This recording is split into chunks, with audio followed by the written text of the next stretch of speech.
제가 교회를 처음 나갔을 때가 3살 때부터라고 합니다. 저는 기억이 하나도 안 나요. 3살 때 교회를 갔는지 어느 교회를 갔는지 기억이 안 나지만 들어서 알고 있는 거예요. 그러니까 어머니를 따라서 교회를 나갔다고 들은 거예요. 그리고 어느새 교회에서 한 선교원에 갔습니다. 그러다 보니까 교회가 익숙하게 됐어요. 자연스럽게 됐어요. 교회 가는 것이, 일주일에 한 번 교회 가는 것이 그냥 삶의 일부가 되었어요. 교회를 빼먹은 적은 없지만 이 머릿속에 무엇이 있었냐면 교회 안 가면 혼난다, 이런 생각을 가지고 억지로 간 거예요. 이걸 다른 말로 말하자면 인격적으로 예수님을 만나지 못했다는 것입니다. 어린이 예배 설교 시간에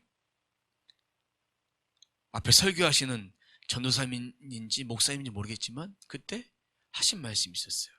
구원에 확신이 있는 사람 손 들어봐. 그래서 저 손을 들었어요. 확신. 근데 한 가지 질문이 저를 흔들리게 만들었어요. 오늘 밤 죽으면 천국 갈 수 있는 사람 손 들어봐. 손은 들었는데 마음속에 두려움이 찾아오기 시작했어요. 내면에서 내가 정말 구원받았을까? 의심과 흔들림이 있기 시작했습니다. 그런데 그 당시에는 초등학교 때 학교에서 종교조사 할 때 손을 들어 이제 표시를 합니다. 교회 다니는 사람 손 들어봐 했을 때 제가 창피해서 손을 못 들었어요. 집에 와서 후회를 했어요. 내가 왜 못 들었을까? 당당하게 교회 다닌 것을 생각하지 못했던 거예요. 그 당시에는 정말 창피한 얘기인데 성경책을 들고 다니는 것도 정말 창피했어요. 교회를 의무적으로 다녔어요. 입술에서는 찬송가 몇 장 합시다 하면 그냥 안 찾고도 나왔어요. 성경책은 예배 드릴 때 읽는 용이에요. 교회 가는 가방이 따로 있어서 성경책 넣어놔요. 그리고 교회 갔다 오면 집어 던져요. 그리고 교회 갈 때 또 가방을 들고 갔다가 성경을 찾아요. 그때는 요즘 시대처럼 PPT가 있는 그런 시대가 아니라 이렇게 성경을 찾거나 또 궤도라는 것을 통해서 성경을, 보통 찬송이 궤도를 하죠. 집에서 기도 안 했어요. 그리고 집에서 식사 기도는 안 하면 눈치를 막 주는 거예요. 그러니까 눈 감았다 딱 뜨는 거예요. 학교에서는 교회 다니는 걸 너무 창피하니까 어떻게 했냐면 뭐 주는 척하고 이렇게 눈 살짝 감았다가 뜨고 이렇게 밥 먹고 그렇게 했습니다. 어느 날 잘 기억은 나지 않지만 힘든 날이 있었어요. 누구한테 괴로움을 당했어요. 울다 보니까 하나님께 하소연하게 됐습니다. 그때 기도를 했어요. 기도보다 하소연이죠. 근데 그 하소연하고 나니까 베개가 눈물과 콧물로 다 적셔져 있었어요. 그리고 한참 시간이 지난 다음에 이 기도 가운데에 빨간 십자가가 제 눈앞에 싹 보이기 시작했어요. 무슨 의미인지는 그 당시에 몰랐지만 마음이 평안했어요. 주님이 주셨던 그 평화의 복음처럼 평안했어요. 평안이 임한 다음에 정말 제가 주님 앞에 그 말씀대로 살아가도록 이렇게 바로 서야 되는데 성경도 보지 않고 그냥 교회 갈 때만 신앙생활 했으니까 막 흔들리기 시작했던 거예요. 삶은 이전과 똑같았습니다. 제가 가장 힘들었던 것이 무엇이냐면 마음속에 속삭임이 들렸어요.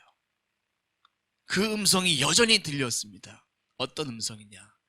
너 같은 세상에 쓸모없는 존재, 너 세상에 쓸 필요가 없다.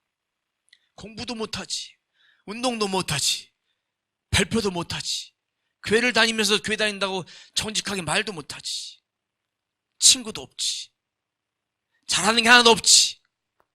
네가 할 수 있는 일은 단 한 가지, 딱 있어. 죽는 거. 죽어.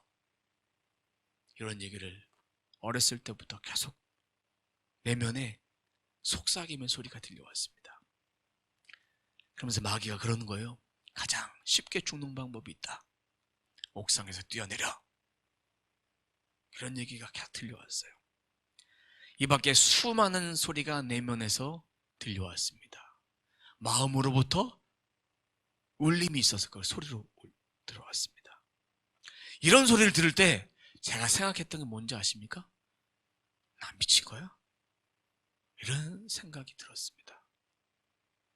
이런 속삭임을 매일 들으니까 인정하게 되는 거야. 나는 할 줄 아는 게 없구나.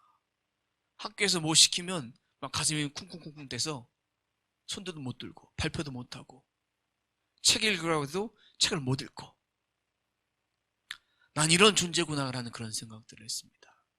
자신감도 바닥. 혼자 있기를 좋아한 거예요. 다 피한 거예요. 길 가다 친구 만나도 피하고 이렇게 했습니다. 친구가 어느 날 놀자고 하면 무지 행복해요. 그것도 잠시뿐이에요. 친구가 돌아가면 끝나는 거예요. 나중에 알게 되었는데 이것이 마귀의 시험이었고 영적 전쟁이었어요. 은혜를 체험한 뒤에 이겨내야 될 시험인데 마귀를 대적하고 예수 그리스도의 보혈을 선포하고 시험을 이겨내야 된다라는 그런 이야기를 해주는 사람도 없었고 제 이야기를 자신 있게 누군가에게 할 수 없었습니다. 그래서 제가 하도 답답해서 성경을 읽기 시작했습니다. 성경을 읽기 시작했는데 눈에 들어오지 않는 거예요. 눈에 들어오지 않았어요. 학교 교과서도 읽는데 눈에 들어오지 않습니다. 설교 준비 중에 과거에 성령께서 제가 어떤 상태였는지를 깨닫게 주셨는데 마귀에게 눌려 살면서 생겼던 것이 난독증이 생긴 거예요. 난독증이 뭐냐면 읽기 장애. 읽기 능력이 현저히 낮고 이해 능력이 떨어지니까 제가 걷는 것도 느렸고 말하는 것도 느렸고 다 느렸어요. 제가 이런 것이 있다라는 그 사실을 이제서 안 거예요. 마귀가 온갖 잡생각을 다 주니까 집중하지 못하고 이런 자를 살려주시고 회복시켜 주신 분이 바로 예수님이에요. 저는 그래서 덤으로 사는 인생이라고 생각합니다. 제가 아직도 부족한 점이 많고 흠이 많은 사람이지만 예수님이 없다면 오늘날 제가 없었어요. 그리스도인이 되지 못하도록 마귀는 방해했고 목사가 되지 못하도록 방해했습니다. 난독증에서 제가 자유케 되고 이런 마귀의 시험에서 자유케 되고 근데 보통 사람들에게 있었던 그런 시험보다 급이 한 단계, 두 단계, 몇 배 높은 그런 시험들을 받았습니다. 지금은 어떻습니까? 하나님 말씀대로 살지 않으면 이렇게 마귀의 공격이 합니다. 그러니까 제가 항상 하나님 앞에 서야 됩니다. 그리고 지금은 말씀이 있기 때문에 그 말씀을 선포함을 통해서 예수 그리스도의 보혈을 통해서 자유케 된 것입니다. 우리는 이러한 크거나 작거나 하는 시험이 항상 우리들에게 있습니다. 오직 주의 말씀이 우리의 인생을 살리고 회복시킵니다.